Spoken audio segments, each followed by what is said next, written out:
Hello friends, welcome to my channel study vlogs with Shivendra. आज है 11 अप्रैल 2022। आज हम लोग बात करेंगे 11 अप्रैल 2022 के मोस्ट इम्पॉर्टेंट क्वेश्चंस के बारे में। पूरी वीडियो ध्यान से देखिएगा। यदि वीडियो आपको पसंद आती हो तो प्लीज़ वीडियो को लाइक, शेयर एंड सब्सक्राइब कर दीजिएगा और साथ ही साथ बेल आइकन को भी प्रेस कर दीजिएगा, जिससे कि आने वाली वीडियो के नोटिफिकेशन आपको मिलते रहे। चलिए शुरू करते हैं आज के क्वेश्चन को। उससे पहले कल के क्वेश्चन को देख लेते हैं। कल का क्वेश्चन था कि सर्बिया की राजधानी कौन सी है, तो सर्बिया की राजधानी बेलग्रेड है। नेक्स्ट क्वेश्चन था एचडीएफसी बैंक की स्थापना कब हुई है, तो एचडीएफसी बैंक की स्थापना 1994 में हुई है। चलिए आज के क्वेश्चंस को देख लेते हैं।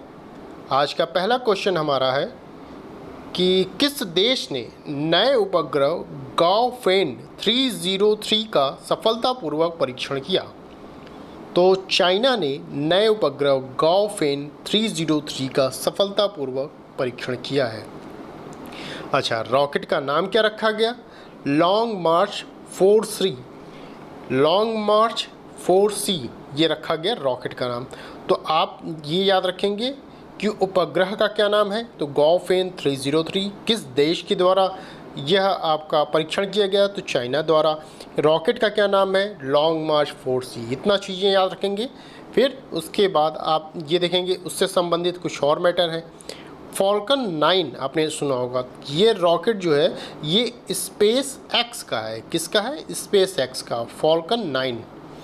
इसरो जो लॉन्च करता है वो क्या है? वो PSLV है और GSLV, ये दो ही लॉन्च करता है। PSLV या तो GSLV, ये दो लॉन्च करता है। अब देखिए चाइना आया है, तो चाइना के विषय में थोड़ा बात कर लेते हैं। चाइना की राजधानी क्या है? बीजिंग है।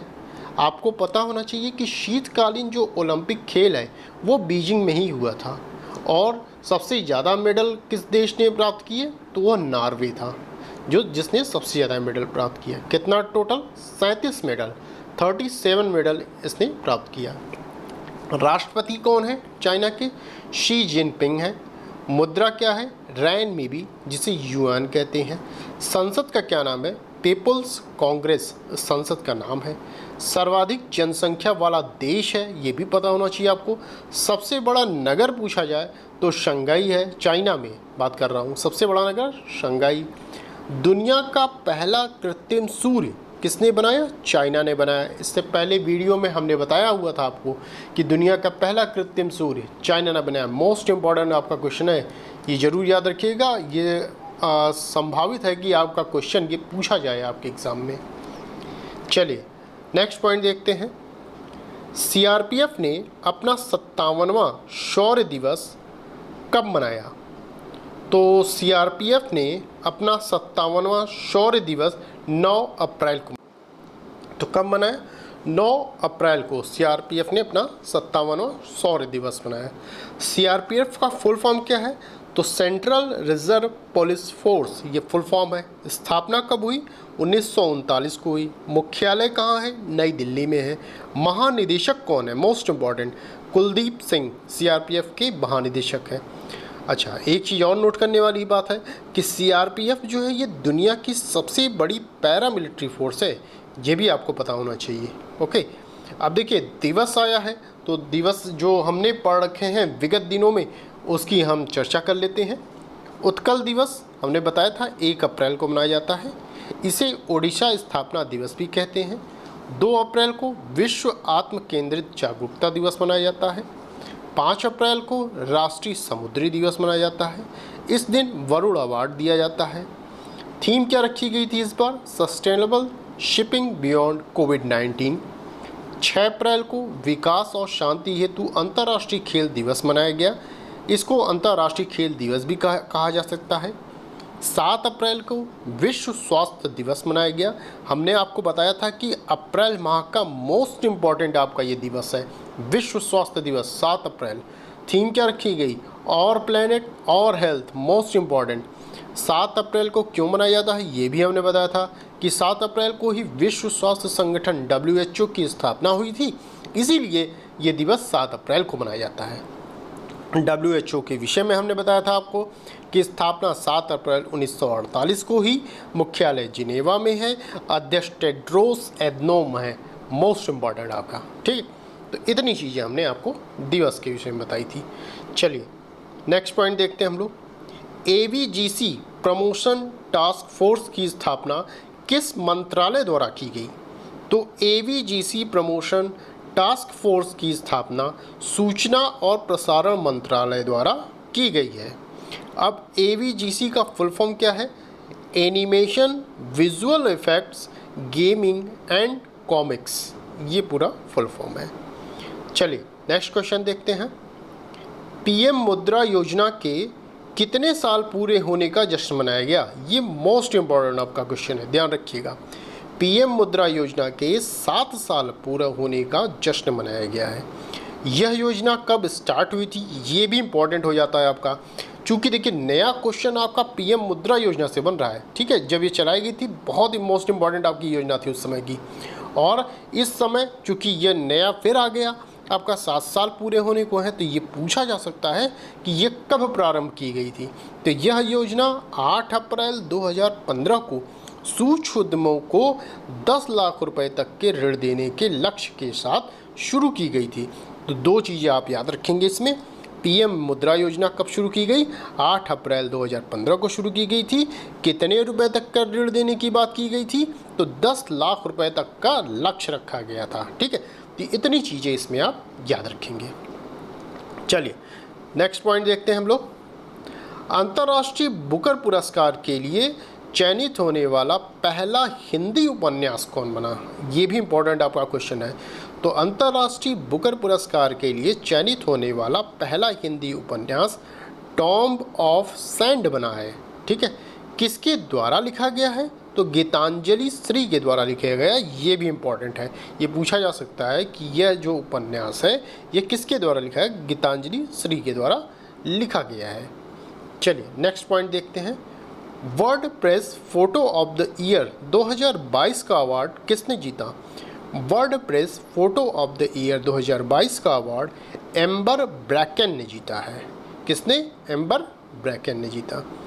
अच्छा, इनकी जो है ये कम लूप्स रेजिडेंशियल स्कूल शीर्षक वाली तस्वीर ने यह पुरस्कार जीता है।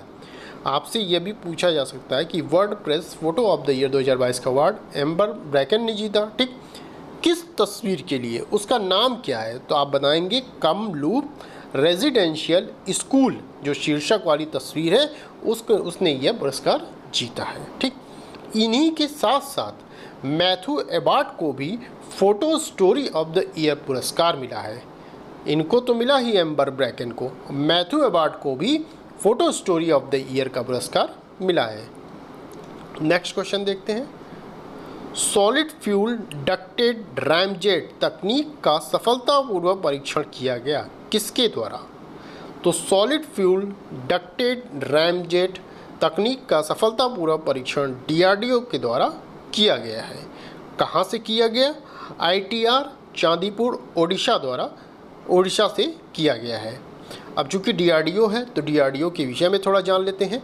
DRDO का फुल फॉर्म क्या है? मोस्ट इम्पॉर्टेंट है, याद रखिएगा, defence research and development organisation, ये पूरा फुल फॉर्म है। स्थापना कब हुई है? 1 जनवरी 1958 को। मुख्यालय कहाँ है? नई दिल्ली में है। अध्यक्ष कौन है? Most important, G Satish Reddy. ठीक है, G सतीश रेड्डी हैं इसके अध्यक्ष हैं। चलिए नेक्स्ट पॉइंट देखते हैं। महिलाओं, कारीगरों और शिल्पकारों की प्रतिभा को प्रोत्साहित करने के लिए AAI ने कौन सी योजना शुरू की? तो महिलाओं, कारीगरों और शिल्पकारों की प्रतिभा को प्रोत्साहित करने के लिए AAI ने अवसर नाम की योजना शुरू की है। किस नाम से? अवसर नाम से। अब देखिए AAI यहाँ आया है। AAI का मतलब क्या है? भारतीय विमानपत्तन प्राधिकरण होता है AAI का। और अवसर का फुल फॉर्म क्या है? Airport as venue for skilled artisans of the region. ठीक है, ये फुल फॉर्म है। ठीक है, चलिए नेक्स्ट पॉइंट देखते हैं हम लोग। नेक्स्ट पॉइंट हमारा है कि संगीत नाटक अकादमी फेलोशिप पुरस्कार कितने लोगों को प्रदान किया गया? तो संगीत नाटक अकादमी फेलोशिप पुरस्कार 49 लोगों को प्रदान किया गया है। इसके साथ ही साथ 2021 के लिए 23 लोगों को ललित कला अकादमी फेलोशिप और राष्ट्रीय पुरस्कार भी दिए गए। ध्यान रहे आपको कि संगीत नाटक अकादमी जब पूछा जाएगा तो 49 लोगों को प्रदान किया गया, जब ललित कला अकादमी पूछा जाएगा तो 23 लोगों को प्रदान किया गया। ठीक है, इसके साथ साथ राष्ट्रीय पुरस्कार भी दिए गए हैं। 2021 की बात हो रही है। ठीक है, तो दो चीज़ें आप याद रखिएगा, संगीत नाटक अकादमी में 49 लोग, ललित कला अकादमी में 23 लोग। चलिए नेक्स्ट एंड लास्ट क्वेश्चन हमारा है, विप्रो ने APMEA का CEO किसे नियुक्त किया है? तो विप्रो ने APMEA का CEO अनीस चेंचा को नियुक्त किया है। किसको? अनीस चेंचा। APMEA का फुल फॉर्म क्या है? Asia Pacific middle east and Africa, ये फुल फॉर्म है। अब चूंकि विप्रो आया है तो विप्रो के विषय में थोड़ा जान लेते हैं। विप्रो की स्थापना कब हुई है? 1945 में हुई है। मुख्यालय कहाँ है? बंगलुरु में है। अध्यक्ष कौन है? ऋषद प्रेम जी हैं। इनके पिता का क्या नाम था? तो अजीम प्रेम जी, बहुत ही फेमस पर्सनालिटी आपकी। ठीक है, ऋषद प्रेम जी के पिता का नाम अजीम प्रेम जी।